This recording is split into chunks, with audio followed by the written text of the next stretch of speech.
Hello and welcome to The Reasons I'm Broke podcast, bringing you the reasons we're broke every week, ranging from comics, movies, TV, video games, and more. I'm Daniel, and on this week's episode, since we did want to make sure that something went out while we weren't available for this week of recording, we've got a all-new guest on the podcast. You may have heard us mention this particular podcast in the past, and by now you should be following them on Twitter and on Facebook, and of course on iTunes or your favorite podcatcher.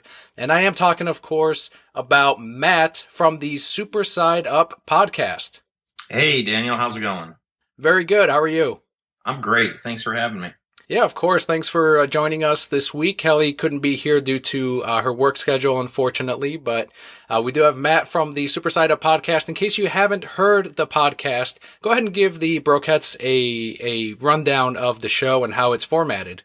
Well, Super Side Up is myself, Mikey Perez, and Blaine Elferdink, and we're just three guys who the format of the show is basically everyone has their friends that they talk about, you know, whether TV, movies, whatnot, and you like to have like debates, arguments, conversations about what you liked, what you didn't like, and so it's basically three guys sitting in we decided to go with a diner setting because the vision is we eventually want to do like a traveling road show to cons with this, but that's a little further in the future.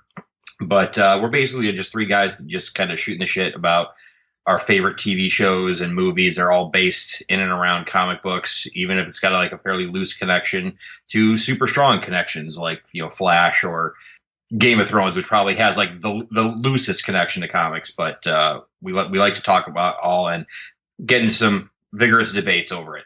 It seems like every week you guys are on top of every single episode, every single show. You always put up the graphic with the ratings for all of the members of the Super Side Up podcast.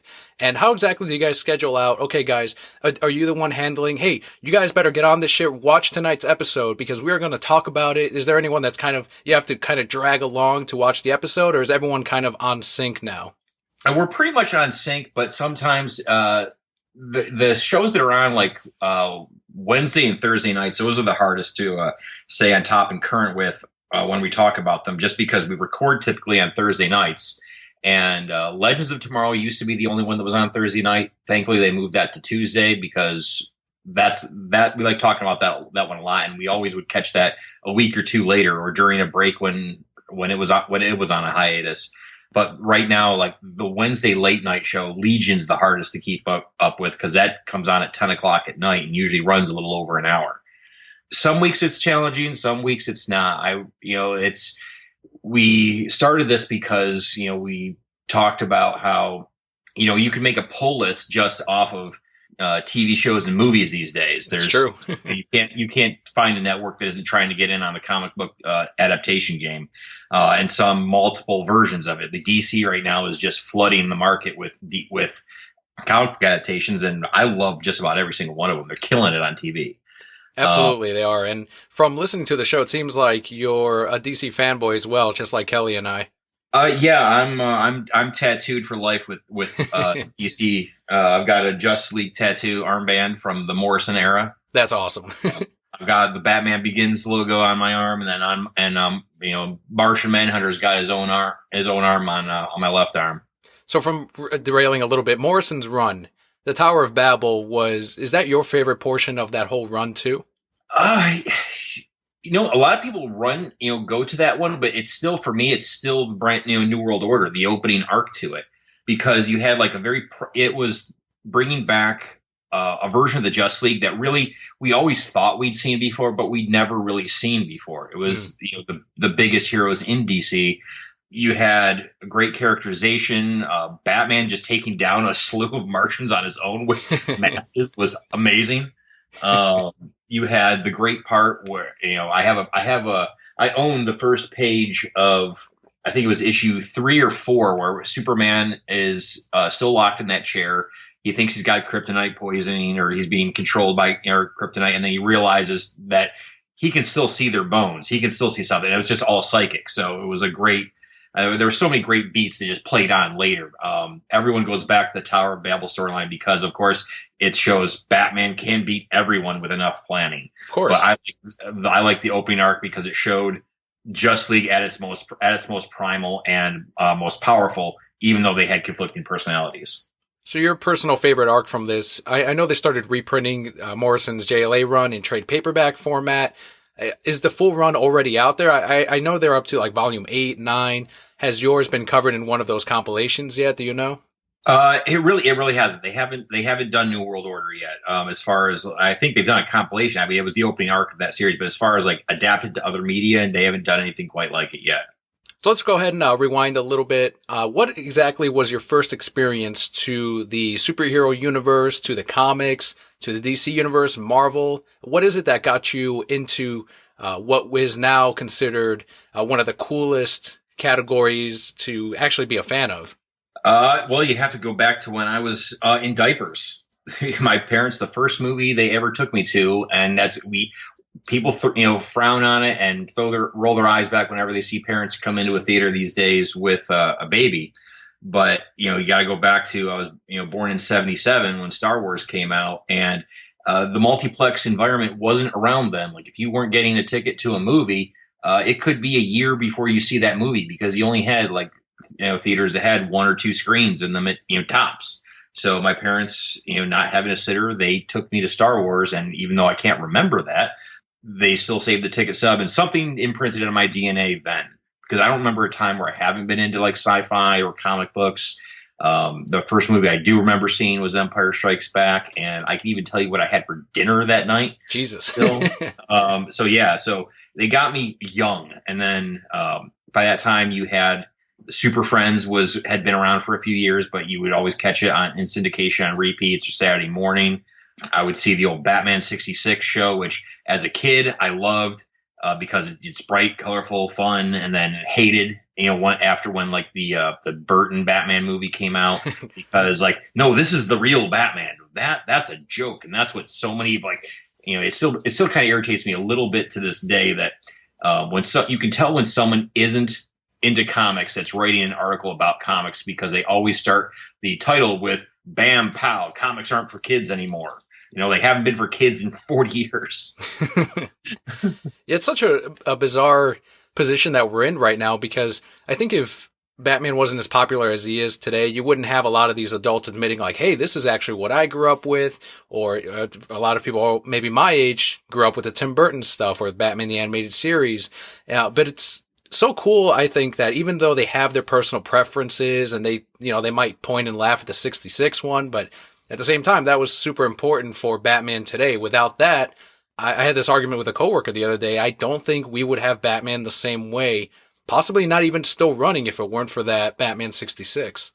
No, absolutely not. I mean, you can be as much of a Marvel or DC fanhead as you want. If you look just from a cultural standpoint, Batman has had the most crossover appeal and the most consistent great track record over his 75 plus years. I mean, he's everything that's been Batman related has been distinctive. It's had its own flavor. You can mix up, you can do comedy, you can do fun stuff, with Batman, even though that's not the real Batman, our Batman.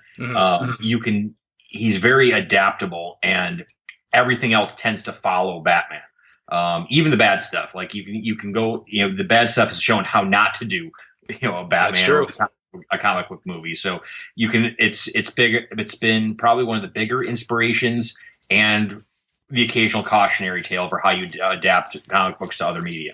So that being said, which version of Batman is actually your preferred version? When you think of the Dark Knight, what does your mind immediately snap to as this is the Batman? Everything that happened in this show or comic or run is actually what my Batman would do or how he would react.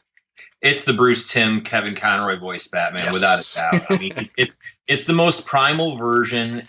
You've got Bruce Wayne and Batman are two distinct personalities. Although I like the modulation in voice. It's like the idea of like the voice may have been started with being the most distinctive thing. Might have started with Michael Keaton, but Michael Keaton I thought was always a good Batman, but he wasn't a great Bruce Wayne. He was kind of like his Bruce Wayne was kind of in the how you like the kind of laconic or nerdy kind of Clark Kent kind of mold that Christopher Reeve did. Except for that odd moment where you want to get nuts? Come on, let's get nuts out of nowhere. Even Nicholson he's like, hold on a second, this guy might be nuts. Like this is a little out of character. And then you go to like Val Kilmer. I thought Val Kilmer was a good Bruce Wayne, terrible Batman. But no one's as bad as George Clooney. And honestly, that had nothing to do with him. It had everything to do with everything else. But there's no run of Batman that's been as consistently good, had as much pathos, and was just like the gold standard for how you do the Batman voice than Kevin Conroy's Batman. You had mentioned on Facebook that you've met Kevin Conroy. What was your experience like with the Batman? So I went to cons years ago. Like went to Wizard World when Wizard World was popular.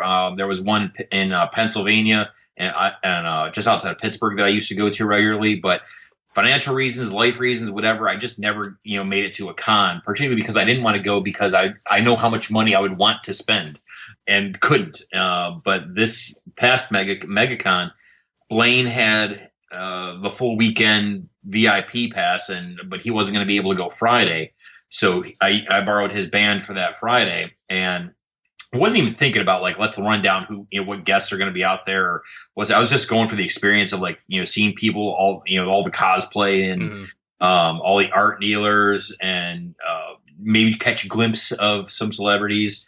And then I'm walking in and with my girlfriend at the time, and just walking down that first aisle, and then I see Kevin Conroy's there, and I immediately lost my shit. Like I'm not one of those people who like fawns over celebrity. There's very few people I will lose my shit over, but like I saw that Kevin Conroy was there, and like I had to hold her for a second. Like, okay, you need to keep me calm and you need to keep me centered because that's the fucking Batman. I know it says Kevin Conroy, but that's fucking Batman over there. I know Adam West is on the other side, but this right here, this is fucking Batman.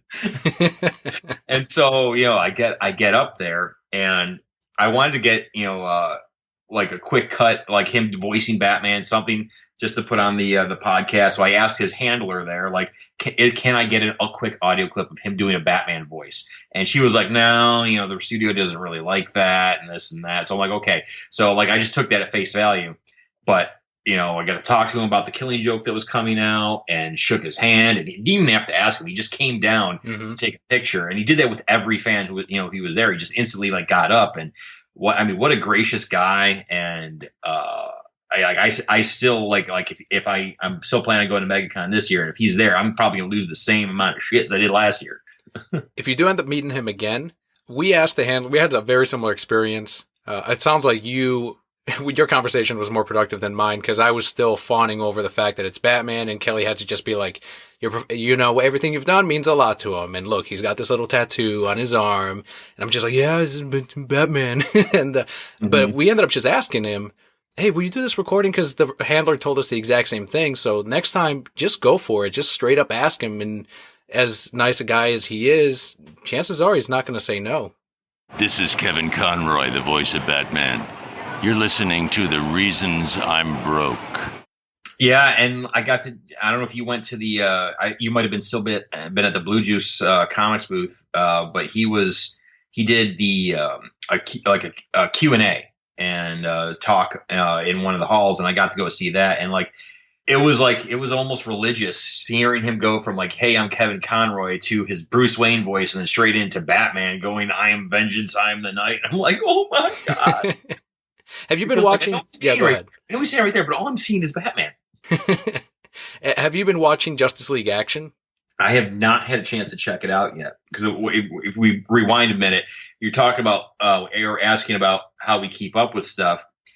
More shows, more movies keep coming out, and it's a lot easier, we figured out, if we had done a show talking about comic books, because you can pour through a dozen comic books in an hour or two. If we're covering every show, or almost every show, because we're not covering Riverdale. There's a couple of other things that are loosely not popularized that we don't cover, but on any given week we have typically between 5 and 11 things that we have to watch in a week. And if it's on one of those heavier weeks, it's kind of nutty. But what was? Sorry, I lost track for a second. What was that last point? Well, I was going to say too, with the kind of show that you do run, I think Justice League Action doesn't quite hit the audience, your listenership. I mean, I could be wrong, but it seems like it's all about the mainly the live action adaptions of a lot of these characters, and even some of the regulars that I talked to at the shop, surprisingly also haven't been watching Justice League Action, and it might be exactly what you said. There's just so much material to consume as it is, which is a great problem to have. Yeah. But it's, at the end of the day, it's still an issue, and we only have so much time. Yeah, and I know Mikey and Blaine have seen some of it, and they like it. I think we kind of we do talk about some of the animated features when they come out, not all of them, but every once in a while. Like we talked about Justice League Dark. Mm-hmm. We did talk about Killing Joke. We skipped like Justice League versus Teen Titans. But we'll probably be talking about the Judas Contract when that comes out. But Justice League Action is like one of those things that I think we had decided that will probably be something we talk about during the summer when there's not as much going on. That's a good idea. There you go. Talk about, like, the season as a whole. Let's go real quick into the roots of comic books. I know a lot of listeners aren't too sure, and I'm not too familiar with this story, and we've been saving it for the podcast. Exactly how far do you go in with the world of comic books, not just reading them, but in fact, at one point, selling them? Yeah, so I've always been into comics. There was a time during like mid-late 80s where there was, I did go away from superhero comic books, but it was all like Transformers cartoons and comic books pairing with that, the G.I. Joe cartoons and comic books. A lot of that had to do with because there were two different flavors. The Transformers and G.I. Joe comic books were very much more adult and mature because you had people dying, and the Autobots were always on the run, or Cobra was almost always killing G.I. Joe. You had the Robotech series, which was a soap opera. But then when I went back to regular comics, that was at the time of the '89 Batman movie, when the hype was starting to build for that. There was the old news magazine show 2020. They had one of their segments on one night was all about the history of Batman and the comics, and leading into the movie. And immediately it like snapped my fingers, like it snapped me awake back to superhero comics. And I would like clip every news article I could find in the paper about the Batman movie or related to comic books, and just started consuming as much news as I could. Any allowance I had, I would spend on comic books. I would babysit to get comic book money. And back in the days when comic books were like just transitioning from 75 cents to $1, I would come home with basically most of what came out that week for a few years. Oh, wow. Basically through most of high school. And like by the time I finished high school, I probably accumulated about 5,000-6,000 comics. And then, I wanted to draw comic books. I'd always been into art. Back in high school, like I would draw comic books a lot, like constantly. And then I got accepted to the Joe Kubert School of Cartoon and Graphic Art. Oh, congratulations! Oh, well, it's a painful, bittersweet story, because yes, it was great getting in there, but then, the story of like, when you find out that you're, you think in one hand you are a big fish in a little pond, and then you get out of your bubble and you find out that you're really a little fish. Try going to like being big dog in your high school for like being like one of the only people who was like into comics and as big as they are, and you actually draw comics and people know you for that. And then you go to a comic book art school, and all of a sudden you realize like you aren't shit. There's tons of people there who work just as hard, if not harder. And then they're so much better than you. At least that's what was the mentality that I had. I was kind of shell shocked into that. The workload was insane. It was not like your typical college course where, you've got a semester, you're 2 classes area, like a class a day, or, you've got 5 classes and you're doing it for, you're pushing them into maybe 2 or 3 days. And then you've got all that 4 days to either go to work or do your homework, this and that. This was 2 classes a day, 5 days a week. It was basically still a high school schedule as far as like time commitment. You were there 8 a.m. till 3 o'clock in the afternoon. You'd go home, you'd work until, on your artwork until, midnight, 1 a.m. sometimes.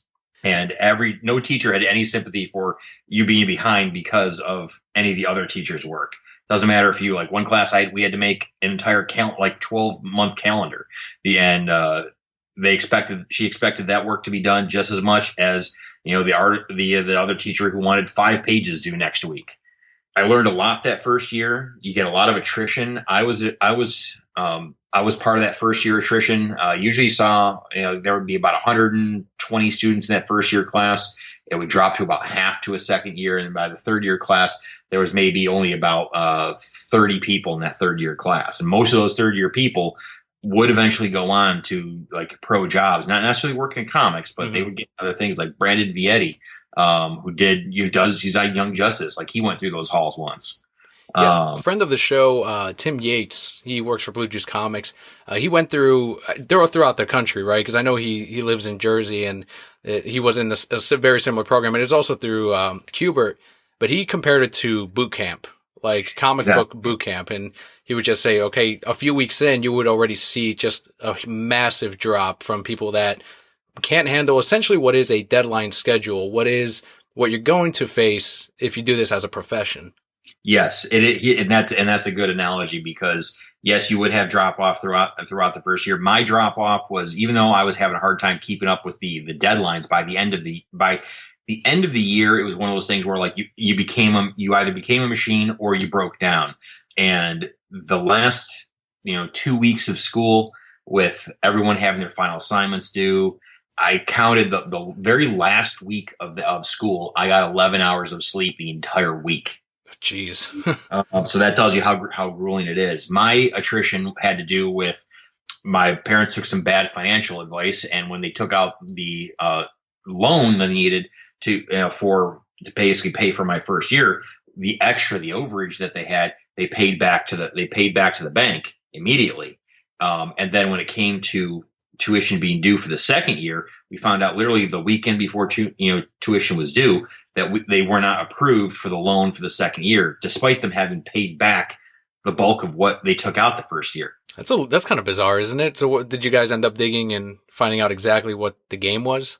That's what it was. I mean, the financial rules at the time, they would not consider my parents' combined income. They would only consider a single parent income. So they felt like the amount of the loan they were asking for was not justified by the amount of money my dad made. I see. The breadwinner at the time. So they wouldn't consider the combined income. And, unfortunately I dropped off in that. And, when you can't go back to school and you're used to that, that kind of a work schedule, you go back, you move back with your parents and you're not doing what you wanted to do. You've got to get a real job, or something, because, living with your parents for free will only last so long once you're out of high school. And, life took me a different way, and, I was not able to work on art and drawing as much as I'd liked. And I kind of dropped off of it for a while. Then a few years later, I had a friend who, I worked, actually like the following year, I worked at an amusement park in upstate New York called Darien Lake, and I did caricatures for a summer. Oh, there you go.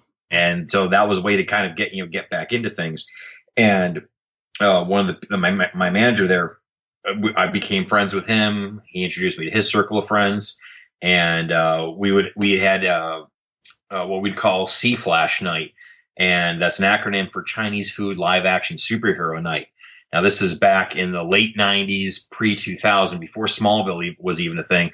We found everything we could find that was live action superhero, and which at the time was mostly bad stuff. And we just get together, eat Chinese food and watch it. And you would have interest in this. We saw an old Aquaman pilot from like the late 70s.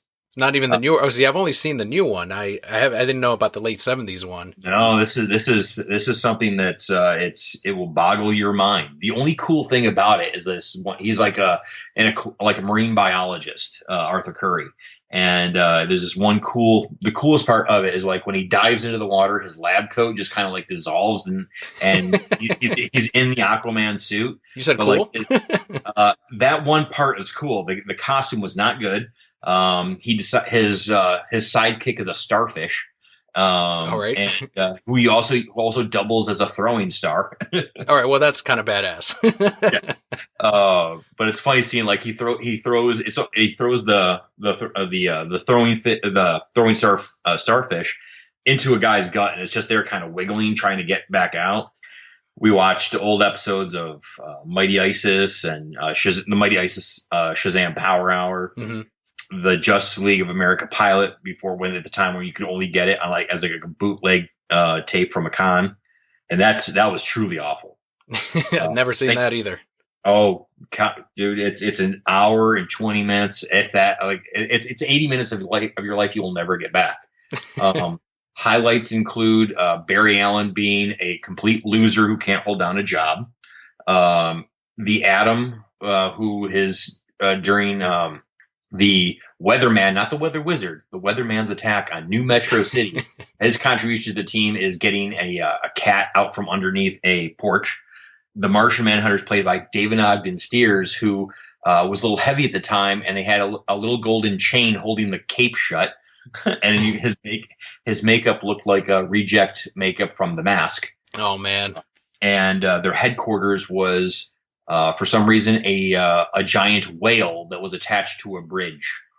All right, why not? I mean, everything else they got away with. So but they did have Green Lantern. Green Lantern was actually not terrible for what was available at the time. But it was Kyle Rayner, but he was wearing with the mask, but he was wearing the rest of his outfit was Guy Gardner's outfit. That's really good. So how did they do the special effects when they actually did the constructs? It was just like your typical thing, like almost lightsabery, in that you would just see they made it like a little brighter so you couldn't see, you couldn't see like the full shape. It was mostly to like grab things or shoot lasers. It wasn't like really detailed constructs. I'm sure this is on YouTube at this point. I mean, does anyone even own this stuff that actually cares? No one owns it, but you can find it out there. There's enough places to find it these days with streaming sites, or that it's available. You can find it without too much digging. But like I said, it's not Star Wars Christmas special bad, but it's very bad. And that's still canon, isn't it? The Star Wars Christmas special, as much as people like to deny it, that is canon. I don't think it is, because even the rumor for the longest time, like the story would always float around that George Lucas tried for the longest time to find and destroy every copy of it that he could. It was something that I guess he didn't have a choice in making. Okay. Well, I guess that changes with every person I ask, because it seems like every Star Wars fan has no, they're wrong, this is actually what happened. And it's always interesting to see what, it all comes down to Boba Fett, really. However much they value. It's the first official introduction of Boba Fett, but it's not really referenced in anything else that I'm aware of. Mikey and Blaine would be the better authorities on that, but even they haven't seen the Star Wars Christmas special. Oh, well, they need to get on that. They've tried, and like I said, anyone, if you can make it through the Wookiee Christmas special or Life Day part of it, then you are a much stronger person than I. It's literally 20 minutes of just Wookiees growling at each other with no subtitles. It's awful. I've seen it. It's terrible. Yeah, but yeah. I'm not a huge Star Wars fan, so I'm just like, all right, it's bunch of guys in suits talking, whatever. It's for kids. But yeah. So you said you went back and you watched a bunch of the live action, the good and the bad, mostly the bad. Where'd you go from there? Did you continue? I mean, obviously you moved forward from the caricatures. I mean, you do the graphics now for the podcast and they look amazing. I'm assuming you did the logos. You always change them when it's like the Doctor Strange one was amazing. And yeah, I try to, if I got time, like, which is in short supply with, like I said, if it's a heavier week, sometimes it's a massive, retooling of the logo. Sometimes it's a minor one. A lot of the minor ones I kind of repeat from, if it's a seasonal thing. Mm-hmm. From watching all that stuff, I should say that like that same group of friends, I met a guy there who also had an equally large, if not larger, collection of comics. And after moving away, for a job in Texas, he had lost his job, but he wanted. We had an opportunity back in Buffalo where someone that we kind of knew but were hanging out with. He didn't want to. He had a comic book store that he wasn't interested in running anymore. Didn't really want to have it. He was kind of like driving his customers away. But he let us like rent the space cheap from him, and so we turned it back into a comic book store and basically use our collections to kind of sell and leverage mm-hmm. and bring people in, and then get our focus. We wanted to focus more on the current stuff. We didn't really want to deal too much with back issues, but the climate, the culture hadn't really changed. You see a lot more these days where a lot of stores are feeding just the current comics need, getting new fans in. Particularly like I don't know if you've been to a comic shop in Winter Park. Their focus is all on like collections and timelines and getting new fans in, people hyped on it. I've been, in not in your location, but I've been in Coliseum of Comics. There's a lot of good stuff in there that's aimed at getting new people in there and keeping them engaged. Whereas like the back issue section is not as big a section of the store anymore. So that's kind of the model you were going for then. Yes. Just going back a little bit, I'm very curious. So the previous owner, how was he driving customers away? What got lost? What was the spark that just was gone? Was it just the fact that it is a business at the end of the day, or? Well, it wasn't that it was a business. He started letting his dog like walk around the place, and he wouldn't clean up after the dog immediately. First of all, like, if it's not a service dog, you probably shouldn't have it walking around your business. Yeah. Then he was very much into, I don't know if you follow hockey at all, but I'm not a big fan of it, but controversial back in 99, 2000 was the whole no goal controversy where you had Buffalo and Dallas and Buffalo Sabres and Dallas Stars in the Stanley Cup Finals. And basically the game that ultimately led to, or was given credit to Dallas ultimately winning the Stanley Cup, was no goal, where you had one guy whose foot was in the crease, which, again, I don't follow hockey. I have no idea what the fuck a crease is. His whole thing was like, so he decided to change his store mostly into like the Buffalo Sabres / no goal store. So he was like the guy in Buffalo you went to that had a shirt that had no goal on it, or you got, a plushie or a flag or something that was all no goal. Like he decided to focus his whole business on this one thing that by the next season no one was going to care about. Exactly. Yeah. Between that and the dog, he basically pushed people away. This is where, how the same business is, like you shouldn't open the same type of business in the same location as one that failed. Okay. Yeah, we learned that the hard way. But because even though you got rid of the hockey shit, we got rid of the hockey shit, because that store had, it had the stink of someone who just drove their customers away. And we were low funded when we started. We did the best we could. We did get some customers back, but we were basically running at a week to week, like, we paid for that week's shipment. The week came, we would make enough money to pay for the next week's shipment. We were starting to see, an uptrend where people realizing, okay, it's not the same guy or same guys that were running this. And then, the winter of 2000 hit, and Buffalo, the week of that Thanksgiving, got hit with the worst winter it had in like the third worst winter in its history.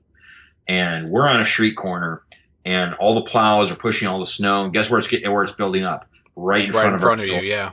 Yeah. So we've got like 4 feet of snow, literally 4 feet of snow built up on the corner, and then maybe like tapering down to 2 or 3 feet, 2 or 3 foot drifts that somehow we've got to shovel through and keep clear. And Buffalo was basically a parking lot. So we had a week of almost zero sales, and that wasn't enough. We weren't able to recover from that. And then a couple months later, we basically had to shut it down. So it was a good lesson in how not to open a business. We also had to, at the same time, to kind of supplement, our ability to live and pay our own personal bills. We both had to work other jobs. Mm-hmm. I worked a full-time job overnight at a hotel that was right down the road. Then he found a girlfriend, and he stopped his involvement, dropped quite a bit, and ended up being me running the whole show, which is kind of a trend in my life. Again, I would work full-time overnights. He would basically work the show work the shop for a day or two while I would basically drive back to Rochester where my parents lived and take a couple days off to breathe and basically recharge for the next, 5 days of working both jobs. It was definitely a learning experience. It's too bad that that 1 week killed us, because it was at the birth and the onset of Marvel coming out of their bankruptcy, the birth of the Ultimate line. If we'd been able to hold on for another year with the beginning of, you've got the X-Men movie, then you had the Spider-Man movie, you had that trend just starting then. And we were right there. And the ultimate dream was to have it was going to be comic shop in the front, and it was going to be a coffee shop, like a Starbucks in the back, where people could come get their comics and then go back and like get a coffee or a soda, maybe a sandwich or something like that. And we never got to that point where we could do that in the back, but we had game tables. I mean, that is the dream, because you keep the customers in the shop. They don't have to leave to go eat or drink. They can stay there, and then they can pick up their books and read them right there at the shop. And Kelly had mentioned something similar a month or 2 months ago, and those shops do exist, and the ones that can do it, awesome, because that is the idea. Keep them in your shop, keep the money in the store. Exactly. I've mentioned a comic shop. They make more money now off of their bar restaurant business in the back than they do off their comics. Yeah, I've heard that too. I know that's a little divisive too, because some people think like maybe the focus is shifting a little bit more to the consumable things, which, that's where they're making their money. And then some, are saying that it's more bar than comic shop. There's all kinds of give and take when you go in that direction. Oh, absolutely. I mean, there's arguments for and against. Every once in a while, I get the urge just for like a regular old comic shop, like where I don't want that. But, they figured out their niche in the market was to, new people, and let's have fun. You've got your, like Coliseum, definitely, Coliseum, Gods and Monsters. The Gods and Monsters had like their bar set up in the back as well, but their focus was definitely still primarily on like toys, comics, collectibles. And to any listeners not familiar, these are all locally owned, mostly Central Florida shops. Yeah. A lot of the national chains have kind of like shrunk up a little bit. I think the last big one was Atomic Comics, and they just like literally like shuttered overnight. Is that recently? That was a few years ago. Okay. You remember? Did you see Kick-Ass? I saw the first 20 minutes. Okay, so the comic shop that was featured in there was Atomic Comics, which Atomic Comics was one of the bigger buyers of comics. I mean, they could make or break. They bought so many comics, and they were so big at one point that they could make or break a title for Marvel or DC. And then I have a friend that used to work for them at one point, and when I asked him like what was the because they literally closed overnight. And he said that there was some shady accounting shit that they'd been doing for years, and they had millions of dollars in debts. And so that was one of the things that when they closed, some smaller businesses, shops, were able to jump in there. They're mostly Arizona based, but they had shops in other places. But you don't really see like any national chains that are doing that, which is a good thing and a bad thing. The national chains that do carry comics, they don't really care about them. They let the comics get dinged up. They don't really care about bringing in repeat business. They carry them more because, well, there's movies out there. We need something to fill this space. It's kind of like the newsstand model of, we don't care if this stuff gets damaged. It's not collectible to us. It's just a revenue stream. But then you've got, the stores that care about that. You can tell, they keep it clean. They keep it well signed. They have friendly staff. And it's been nice to see over the last like 10 to 15 years that the places that are kind of like gatekeepers are kind of going away and being replaced by the people who realize, hey, this is exciting stuff. This is for everyone. This like we're now like people are now know that that we were right all along. This is the coolest stuff you will ever find. Absolutely, and it's kind of a cool feeling too, knowing like.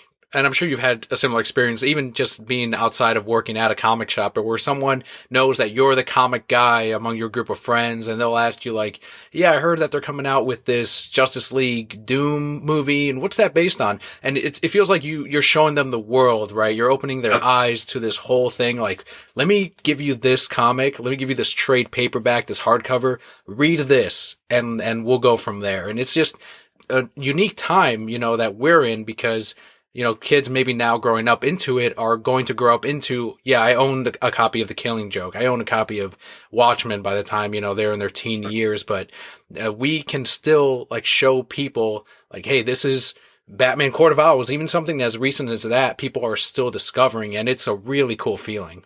Yeah, and I love seeing like that stuff being adapted to, other media. Like I accept a long time ago that changes are going to happen from one media to another. Sometimes it can make it better. Sometimes it makes it worse. I'm still on the fence as like how the Court of Owls is playing out on Gotham. They've already introduced them, and Bruce Wayne is still a kid, and it's But at the same time, it's like if you look back over just the last few years of Batman stuff, Court of Owls feels like it's something that's been around longer than it really has, which was a central point of that actual storyline, to the point where like people remember that more than they remember the Morrison stuff that actually temporarily killed Batman, introduced Dick Grayson as Batman, and introduced Damian. Yeah. People remember Damian; they remember less of his run than they do of the Court of Owls. The Court of Owls was immediately like one of those things that you just latch onto that just immediately had cachet. Absolutely. Yeah, I mean, as much as people criticize the New 52, more in the last 2 years when, DC was more on a downward trend with the DCU line, it did great stuff for the line. There are books there are trades that they can sell for many, many years. I see the Court of Owls, Death of the Family being books that, even 10 years from now, people can pick up the collection, the Court of Owls collection. And you don't really see that too often with Marvel, at least. Like the new Civil War 2 wasn't as latched onto, and I think that's one difference that the two publishers have. I think Marvel is more for the immediate sell of the issues. Let's bump this one up to $9.99, whereas you can get the long-term sale with DC in its storytelling with the trades. I'll tell you, man, Marvel exhausts me. Like I can't keep up with them and their comics anymore. They start once Joe Quesada started with that. We're going to add 6 more issues that they started testing out with Ultimate Spider-Man years ago, and they started rolling out to the line. It's like when they roll out a new title, when they try to, what was it, all new X-Men? Mm-hmm. I bought the first issue. I'm like, cool, I like this. I'm gonna keep buying this. And then next time I went to the shop a month later, the 3rd issue was already out. Yes. And the second one was sold out. And I'm like, what the hell? I can't keep up with anything because they're pumping them out too much. And then they've shifted to this. I heard you talking about recently on the show. They are promoting the next event before they're even done with the current event. I'm like, it's like the movies in that it's like, imagine that the comic book is Marvel Comics and the issue this week is Captain America. The issue next week is X-Men. That's what it feels like the whole Marvel line has shifted to. Mm-hmm. It's like we're just telling the Marvel Comics story, and this chapter is focusing on Captain America. It's really bizarre. I don't know if it's Axel Alonso now running it or if it has anything to do with the Disney buyout, although Disney from the beginning said they just want money and they'll let them keep doing their thing. As much as, Marvel is blaming DC Comics or the trend in books, I don't know. I think there's got, as much as people hate them, there's got to be some kind of relaunch or a strong reboot, not this half-assed, half of our titles are going to get new number ones, the rest are going to keep going. No, we need a fresh start, cut down on the titles. I mean, if you right now saw that there was a jumping on point for all of their titles, all of their books, would you not be more tempted than Marvel Generations, the latest event that is coming out, even though Secret Empire hasn't even released?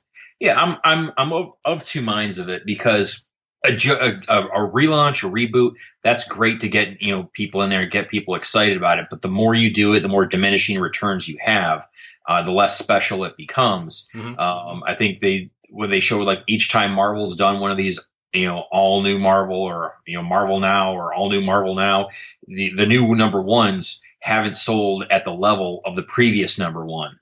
But it provides a temporary spike, but.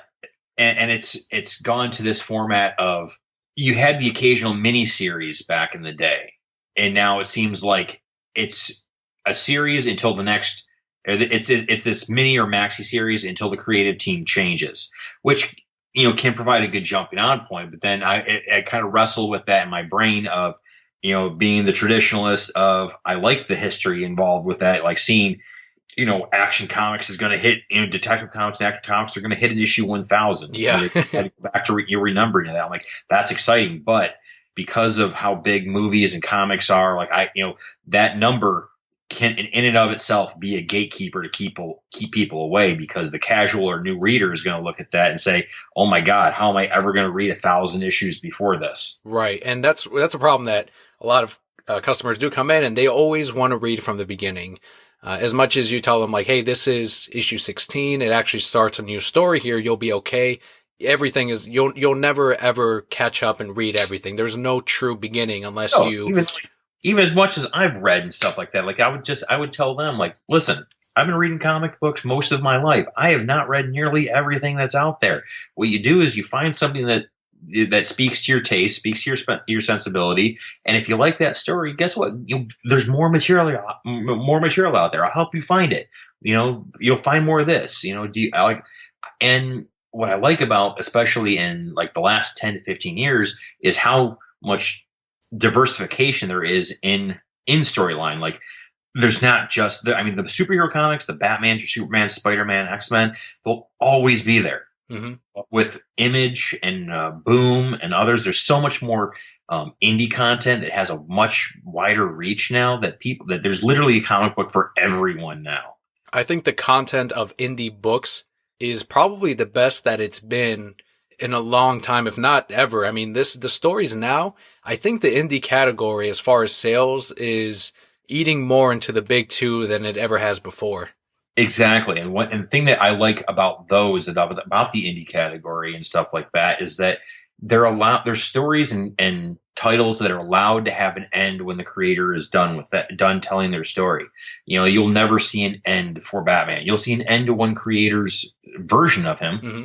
but you'll never see an end to the Batman story, or you'll never see an end to the X-Men story. They will, live on. It's all about brand management, and things need to stay evergreen. But it's nice to have, go into it, like, Saga will eventually end. And when it ends, it's going to suck because you're going to want that. You're going to want that to go on forever, but it will eventually end. Walking Dead, as big as it is, will eventually end. As much as Robert Kirkman said he wants to write 1,000 issues of Walking Dead, it's going to end sometime. Yeah, and that'll be a sad moment for Kelly when Saga finally wraps up. But, I mean, you do want it to wrap up because you don't want them to...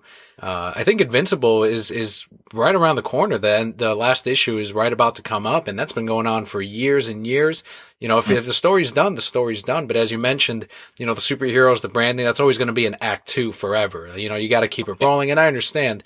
And it's great that you have this other option of independent where you can kind of get a little bit of everything. And that's still why I think in spite of, the weaker line that Marvel has, because they'll eventually become strong again. It all comes in waves anyway. It's nice to know that you have more options than ever, and there are good stories out there, and you can find great books, not only on online reviews, but just from recommendations from people that and that's happening way more now than it has before. I mean, just seeing Kelly suggest Saga to her coworkers who don't read any comics, but are now buying every single trade as it releases is, really fucking cool. Yeah. My sister had, she's kind of she's been more indie than I have. Like, I got her into comics when she was young. Star Trek is her thing over Star Wars. I'm more Star Wars versus Star Trek, but Saga was one of those things where she hadn't gotten to it yet. And for Christmas, we got her to fly to Orlando. We had a rare Christmas where my parents, my sister, and I were all in the same room, and I went to a comic book store specifically to get her, like, I think it was like the first omnibus or compendium. It collected like the first 12 issues of Saga. Mm-hmm. Yeah, it was the omnibus. Yeah, and she devoured that. She can't wait for like an issue to come. Like, Brian K. Vaughan, like the guy can do no wrong. Like, have you read The Private Eye, the digital series he did? I have not. No. It's amazing, and it's you can pay what you want. You can go to his website, Panel Syndicate. You can pay as little or as much for each issue as you want. Like, you can get the whole 10-issue series for free. Or what I did was I paid the traditional comic book price of $2.99 per issue when it came out. Yeah, Louis C.K. had a similar model, and it seems like a lot of creators, especially, are. It turns out they make more money this way because there aren't distributor costs. You're not, sharing the revenue with someone else. And at the end of the day, the consumers feel more confident in, paying what they feel this thing is worth. And let's say you feel, okay, you paid $2.99 an issue and you feel this was worth way more. Next Brian K. Vaughan story that comes out on that website or on the newsstands, you're buying that shit so fast that, you're a lifelong fan at that point. Absolutely. And the success of Panel Syndicate led to Robert Kirkman actually allowing someone else to write Walking Dead for an issue. He made a bet with Brian K. I remember that. Yeah. He said, let me publish a hard copy of panel syndicate, and I'll let you write an issue of Walking Dead that you can publish digitally. And he did that, and it was awesome. I think both can exist. I think right now, like the digital versus print is still trying to find the equilibrium, but I think print is winning back out. You don't see Disney or not Disney, DC and Marvel promoting it as much as they did. Right. I think it provided a temporary boost because it was new with the advent of tablets and all that. But even I shifted it to a digital for a while to get to give it a test. If a comic book store was attached to a digital site, I would go through their portal so they make sure that they got a cut of that. But at the same time, it's like there's just something about getting a little bit of ink on your fingers. Yep, absolutely. And I don't think it's I don't think it's that people our age, it's what we grew up with, it's what we're used to.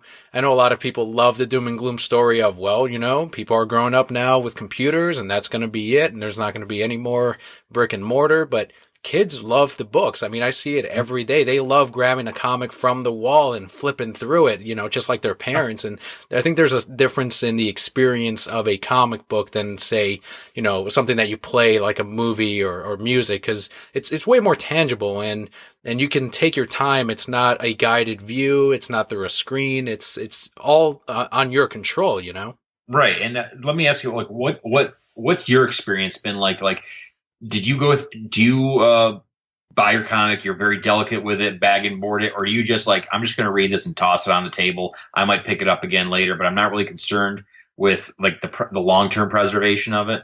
I've always been really anal about taking care of my things. And I think it started off with not only like my very first comics, but Nintendo Power. Okay. I always wanted to make sure I'm very visual. I'm also an artist, although I don't practice it as often as I used to. There's just no time.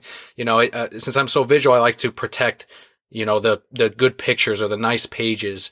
So that's just always, stuck with me as I grew up. And so, yeah, even though I know I'm bagging and boarding meticulously a comic book that'll never be worth anything as far as I'm concerned, we don't have a crystal ball. We don't know, but right. I still like to keep it nice and store it. And when I first introduced Kelly to comics, I was like, hey, a lot of people, I see it all the time, they grab a book from the stands and, it's immediately creased by them flipping through it and they put it back. It's like, oh, well, that's a damaged issue. Mm-hmm. So I had to teach Kelly, well, this is how I flip pages. And I know a lot of comic readers are like, yeah, you do it from the corner, not from the middle. So that's the kind of reader I am. What about you? Well, I've shifted. I used to be, because and when I was young, like I wanted to eventually have my own comic book store. I had the dream and the vision of like, I'm going to be the superstar comic book artist, writer, and I was also going to have my own comic book store, so I didn't have to pay for my comics. Naive child that I was. But I would bag and board my comics, and so like when I opened my store, like all my comics that I had were in pristine condition. There was a point where I did buy like the two copies, the one to read, the one to bag, so that you would have one that was untouched by human hands, basically, except at the time of purchase. But going through the experience of seeing like the comic book crash of the early to mid 90s, where that was the bubble was burst by people who bought two copies and thinking that they were going to finance their kids' college education over selling a Death of Superman comic. I'm sure you talk about that recently. It's like there's 6 million copies of that comic that was sold. It ain't worth nothing. It still happens. I still have people come in like, hey, do you have Death of Superman? Oh yeah, we've got 3 copies right over here. Yeah, do you want to buy one? Oh, no, I just wanted to see what it's worth. And, they get really disappointed at the fact that it's at tops, a $20 comic.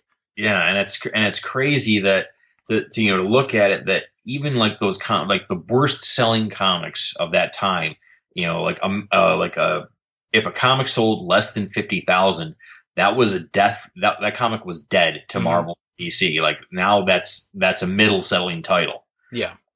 And so it's just kind of like where, like with TV shows, like the whole rating system has changed because of alternate streaming, streaming and internet viewing options. Like all that has changed. That old model doesn't change. So as that changed and seeing the crash and then going through like this, when my store failed, I didn't keep all my comics. I had to liquidate what I could to get rid of it. I saw that like my real love for comics was reading the comics. And when I saw someone like who may not have been familiar, like being like super delicate with my comic, I would just tell them like, no, read it. Just, do it. Read it at your own pace. If you want to read it, if you want to roll back that cover, it's all personal. Like Warren Ellis used to do a series on CBR called Come In Alone. And it was like a sometimes weekly essay that he would write on a particular comics or an experience he had at a convention or whatever. And he would leave little instructions at the bottom of each article about like, go listen to this music, go read this book, go to this website, eat this thing. So a lot of nice suggestions, but the title of Come In Alone came from like how you experience comics, and it's a very singular experience. Like you don't read a comic book with a room full of friends because you have the visual aspect of it. You might have two people sitting across from each other reading the same thing, but you're reading it at your own pace. You're getting a different thing out of it than the next person is. There's no comic book reading groups, they're all, people have a discussion group afterwards. You have online forums, but that's where that whole thing is. So I would tell people like, no, experience this comic how you want to experience it. If your experience is, I want to roll this cover back and read it in one hand while I'm eating a sandwich, like cool, as long as you're enjoying it. Because if you don't have people who enjoy this stuff, they're not going to come back. And you have that culture of people who will buy two and sell, one to read and one to keep pristine, that their parents or their wife or husband, whatever, will eventually that it's not in the comics, will just throw away because it's just, as they're seeing, taking up space. It's not really worth anything until maybe 20 years down the line, minimum, in most cases. I'm assuming you currently don't have a subscription at any location. Are you current with everything releasing, or? No, I'm really not. It's a lot of financial considerations, and then like every time I look at how much viewing content there is and like just working, and I'm an admin for a theme park focus group who basically go to I'm at Universal almost every other weekend, and that eats up a lot of my time. So like when I look at time that I actually have, time as a resource that I actually have to like read comics, I don't have nearly as much with all the shows that I've got to watch. So I tend to find myself keeping up more through like forums or news items these days, or I'll buy the occasional trade. I keep going back and forth between, I go through periods of like reading stuff in trade to monthly stuff, and then I'll go back to reading in trade, and I'll vacillate back and forth. I had gotten out of like monthly titles and went exclusively trade for a good long time, and then Blackest Night happened, and like I couldn't wait for the next issue of Blackest Night, and I had to have every issue right then and there, and that put me back on monthlies for a while. And then the whole actual like rise of like the double shipping thing actually has now put me back more towards trades, because stuff is coming out so frequently and so furiously that like I can't keep up with everything else I have going on in my life. Gotcha. By the way, everyone outside of Florida right now thinking Universal every weekend, like holy shit! It's a Florida thing. Like you can go to the theme park. That's just you can go there for 2 hours and go back home. Exactly. It's one of those. Yes, exactly. And especially like I live 3 miles down the road from Universal, so like sometimes I walk there. That's awesome. So let's go ahead and shift on over to the podcast so that the listeners here can learn more about Super Side Up podcast in case they've never heard it before, and give them a true week-to-week format, what they should expect if they were to tune in to the latest episode. So we usually put out 2 episodes a week. One of them is exclusively focused on the CW shows, because there's 4 shows on there at most times, 5 when iZombie is on. So we have one podcast that when everything's running heavy, we run just on the CW shows, and we'll talk typically about 2, sometimes 3 of those shows. Depends on how long we actually talk about them. Then with the other podcast, we'll deal with the other shows that are out there. And sometimes, because DC has so many TV properties out there, not just on CW, they have got Gotham on Fox, they've got Lucifer on Fox. There's a lot of other, they've got Preacher on AMC. So there's a lot of other stuff on other networks. So sometimes you might have an exclusive, like all DC week, between the 2 shows. But we'll talk about typically 2 or 3 shows. If there's a movie that week, it might be just a movie that we talk about, maybe touch on some other things. Then we have a segment that we call side items. Now, side items are news items that grabbed our attention that week. With the CW show, we tend to stick just to the DC side news items for that week. On the other podcasts, it'll be Marvel, it'll be indie, it'll be whatever. Walking Dead. What else we got out there? We've got you talked about Game of Thorns in the past as well. Game of Thorns, exactly. And Star Wars, which they have a pretty strong comic connection. So we'll talk about Rebels. Rebels is one of the cartoons that we will talk about fairly regularly because if you haven't been watching it, it's amazing. It's awesome. Yeah, you guys adore that show. You guys love it. It's ridiculous. Like it's always a touchy subject bringing up prequels with Blaine and Mikey because Mikey especially will defend it to the death. Blaine is he's a lot more pragmatic about it. He knows it's not as good, but he accepts it as canon. It is this. He'll defend it too. Like me, like I always look at the prequels as this is why you don't do prequels for anything. And Rebels to me is prequel done right because you have an all new cast, all new characters. You have people who you don't know where their story actually ends. So there's actual like tangible stakes for these characters. And there's a reason for you to tune in every single week and not know, okay, well, I know they're eventually going to be this.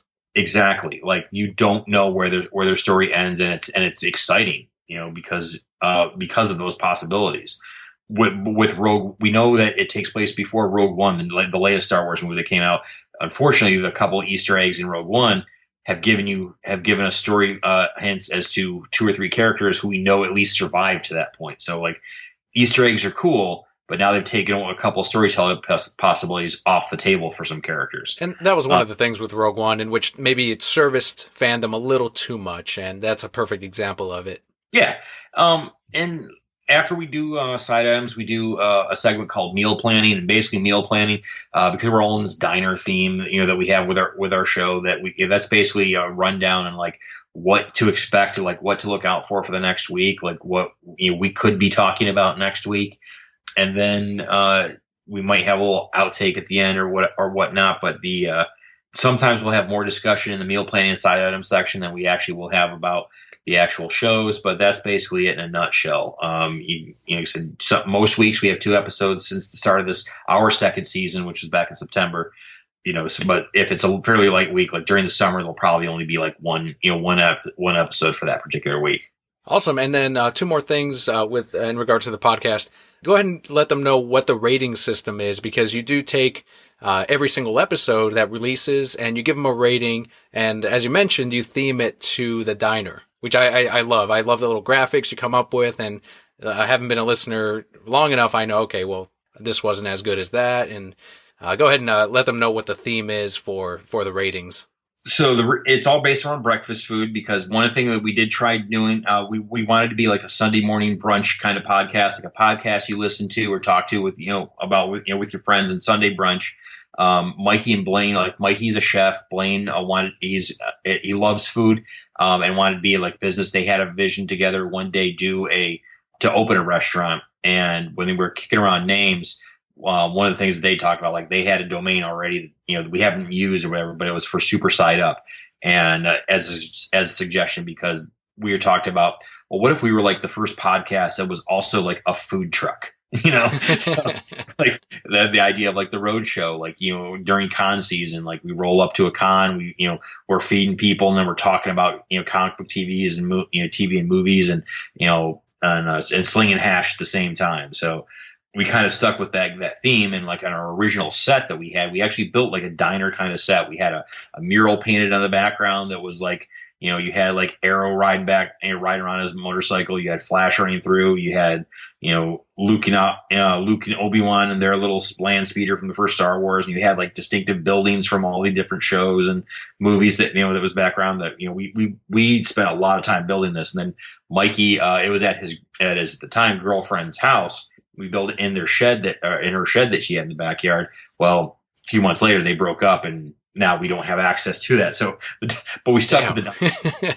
And we used to do a food segment towards the end of at the end of every episode. Mikey and we kind of collaborate on like a food item that week, and I did a few videos, kind of like what's very popular. You'd see like the tasty videos, or where people like making food real quick and then giving you, go here to find the recipe and how to do it. And we were eventually going to do a cookbook. Well, again, pie in the sky kind of, we were going to do this, and this.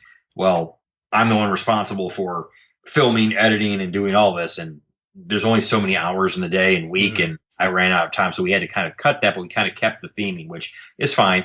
So how that relates to the system, pancakes, you go to, IHOP, and you've got your short stack, you've got your full stack. So initially we started with, okay, we're going to rate everything on a full stack and a short stack system. Full stack being, okay, it's great. We love it. Awesome. And then the short stack was, well, it could have been better. Well, what do we do when we come up with something that is just awful, that we really just want to shit on? And that's where we came up with the bran muffin. So like the bran muffin is, it's healthy, and it kind of helps the digestive system to kind of clean stuff out. But who wants to eat a fucking bran muffin? Bran muffin is edible shit. Basically, yeah.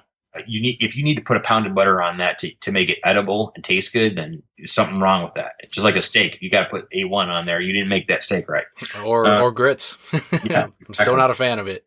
You know what? I don't like grits either. Like I like you to make it edible. You have to. It's got to be like 1/3 butter. Yeah, it doesn't make sense. It's butter and salt. That's all it is. That's it. And then so we realized that, okay, we like so much of these shows. Mikey and Blaine are a lot less critical. They're a lot more positive about this stuff. I come at a lot of this stuff from the viewpoint of someone who aspired to write and draw comic books. So I look at stuff a little bit more critically, and they will say negatively than they do. Like, I'm the guy who they'll say, and I took this on early, like, because at some point we got to have a con, like someone who's just stirring the pot. I'm like, so I kind of took that, on me, like, I'll stir the pot. And sometimes that's led to some heated arguments, but we found at one point that we were giving everything full stacks because it was just a particularly good time. So we added, the final rating, which was our super stack, which is our mascot, our logo, we called them super stack from an early time. So we added that, that when we give something to super stack, that was awesome. That was amazing. I don't care if you find any faults with it, we don't care. It hit us in a visceral spot that, we enjoyed and took us to a special place that, very few things do. And so that's the rating system. You've got super stack on top, followed by a full stack, followed by a short stack, and then a bran muffin. There you go, Brokettes. And you touched on it a little bit, but where do you see, as far as what you're going to build the super site up to be? I know you had mentioned the food truck, and more or less like in the next 2 years, what do you want to see from the Super Side Up podcast? Hopefully we'd like to eventually get to a more video content. That's going to require at this point, me having more time in my schedule to do that. Hopefully a few financial things will break that I will have more time. Part of my problem is I have a full-time job, and I do occasionally work a part-time job on the side doing like Uber or Lyft or whatever. That some weeks I have to do it more, some weeks I have to do it less. This group that I'm with, that we have like 1,700 members. Any meetup can have anywhere from a dozen to 30 people showing up. So that's basically a time sink. We want more video time in the future, not just to have our audio content streamed to YouTube. I think the food truck thing might be a little bit further in the future than we had originally planned. But we'd still like to do like a food truck around, that travels to cons around like major cons during like the spring and summer. Like, we'll go to a food truck rally. We'll have like an outdoor set or whatever that will have people come in and just talk to the fans, and maybe a convention space. Probably in the next 2 years. I think we're looking at trying to get it like a space in some of the more local or Central Florida cons where we can actually talk to people and kind of build it up. Right now, we're kind of comfortable with, I think we still feel like we're like, there's things that we're ironing out, things that we're working on. It's definitely been a learning experience. We thought we would build it. It's kind of like when you buy a new car. And I remember Kelly talking about her experience with, looking for a new car. You find a car that you like, and you think, oh, it's great, it's cool. Like, I don't see anyone else driving this car. This is great. It's distinctive. It's me, and it's my car. And all of a sudden, you get that car, you see that car everywhere. Yep. So that was the kind of thing, like when we launched the podcast, and we was like, hey, there's a podcast that's just talking about Flash. Hey, there's a podcast just talking about The Walking Dead. Like, what if we did a podcast where we're talking about all these shows? Like, no one else is doing that. And then we started, we developed this, we launched it, and then we realized, oh, wait a second. There's fucking 100 of these things launching every week. So there's been a barrier to entry, like as far as like building an audience that we didn't quite account for as much.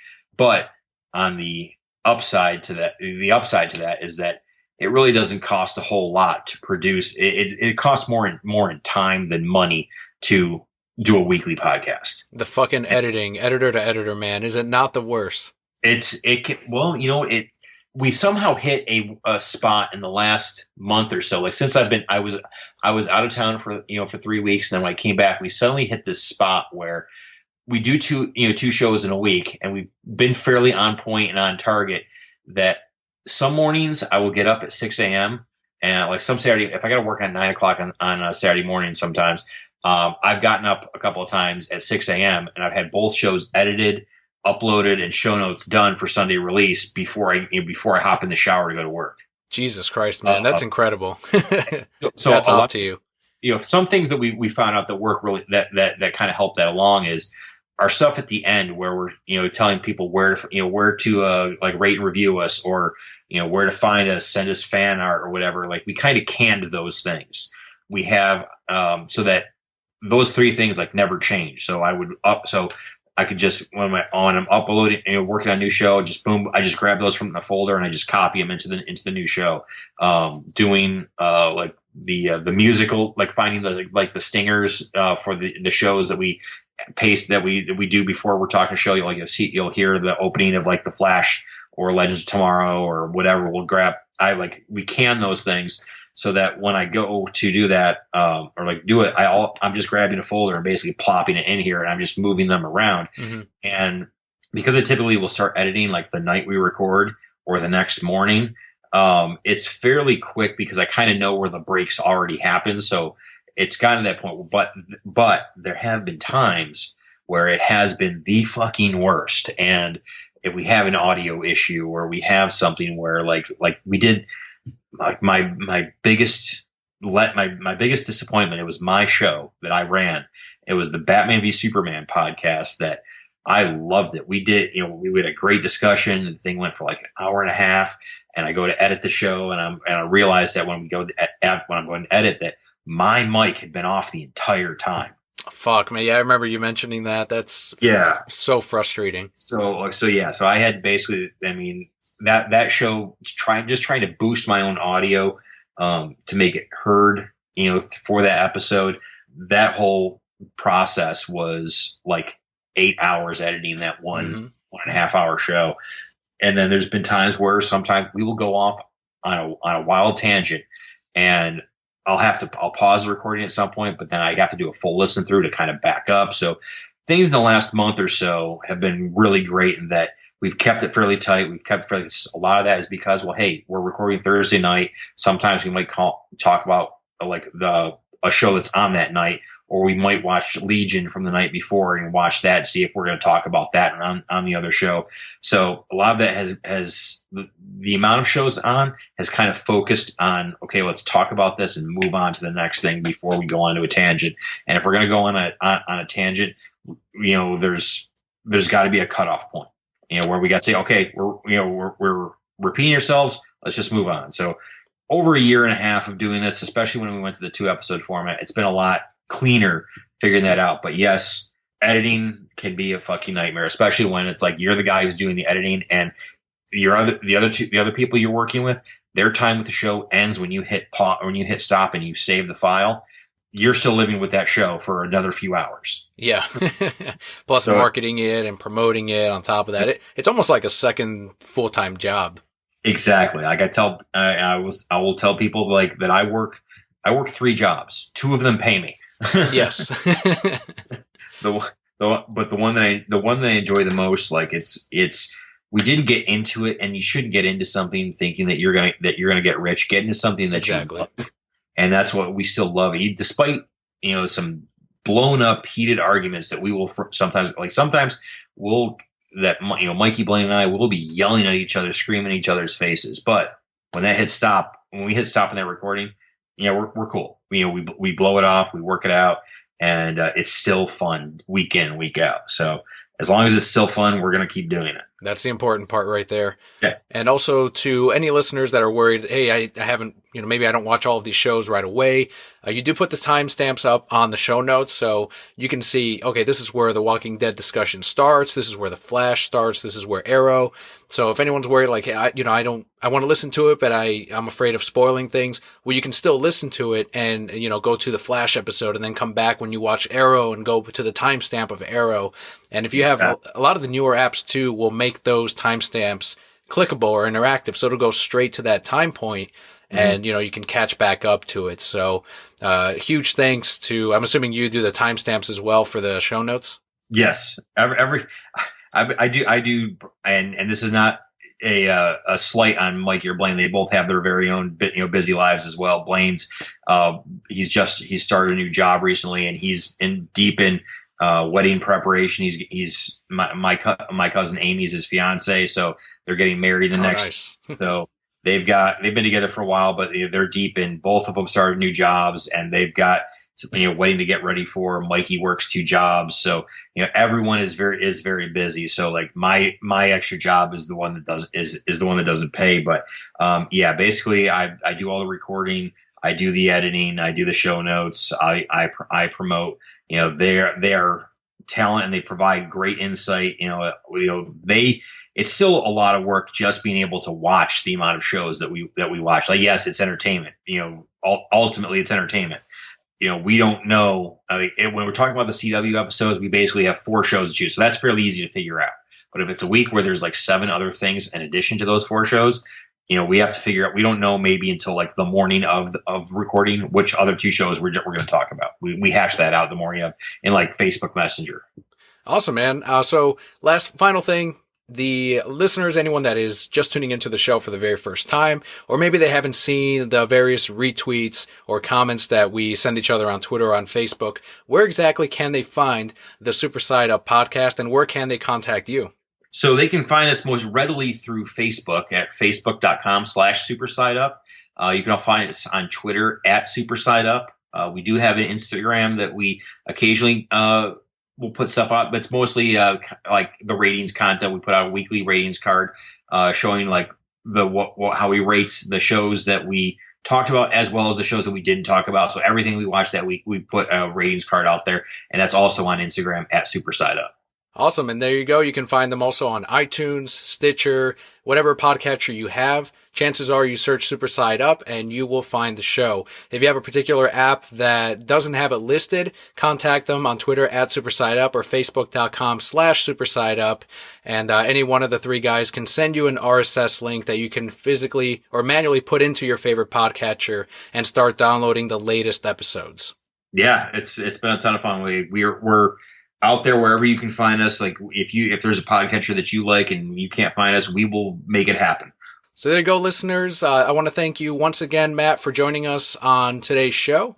Well, definitely for having me. It was a ton of fun. Awesome. I love discussing, the past of comics, back before I even existed, which was very insightful and very cool to see that progression of the characters and also, to talk to a fellow podcaster who puts in a shit ton of time into something that, we both enjoy doing. So, if you are at all a fan of the Reasons I'm Broke podcast with Kelly and I, do please check out the Super Side Up podcast, where they will cover the latest in television for your favorite superhero shows. And as you mentioned, the side items, where they will also talk about the latest in movies, the DC movies, the Marvel movies, the casting, the directing, all of that every single week on Sundays. And you said twice a week, twice on Sunday. Typically twice on Sunday. If we've got 2 CW shows and anything else, there'll be 2 episodes usually. So there you go. So thanks again for joining us. I'm Daniel. I'm Matt. And we'll see you next week.